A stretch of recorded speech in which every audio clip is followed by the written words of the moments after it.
Once a meeting professional has objectively analyzed data in their hands, they're going to want to know how to report on it. As long as you're early in the process of measuring the business value of your meetings, most meeting professionals choose to produce the reports in-house.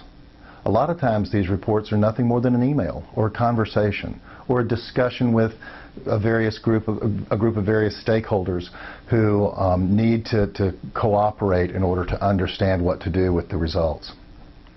So keep in mind that early on, the reporting process is relatively simple, and in most cases the research indicates it's very informal. A lot of times it's a simple conversation in the hallway or an elevator. Other times it's a one-hour meeting or a group meeting where the results are discussed, the analyzed results are discussed, and solutions start to form. Actually, what happens is the report is visited over and over again as solutions are considered. So, as the person responsible for the reporting, if it's you, know your data very, very, very well. Most people like to see a presentation in summary form or top-line form first, and then to be able to drill down or look at the details if they're interested in what the top line says. So if you do have enough data to support it, you would want to create a brief summary to allow people to understand the nature of the findings, and then you'd want to have all of the detail available and also be able to answer questions yourself when they come back with questions that go beyond the detail that you've provided. And it will happen, especially as people are creating solutions and trying to decide what to measure next time.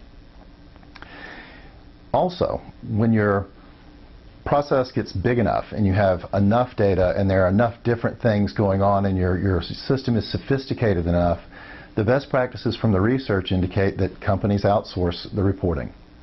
Reporting takes lots of different formats. It can be visual, it can be text, it can be video, it can be gatherings of people, it can be there are a wide variety of ways to disseminate information. And as long as you know who your audience is, you're able to decide what form of communication attracts them most or possibly affects them most.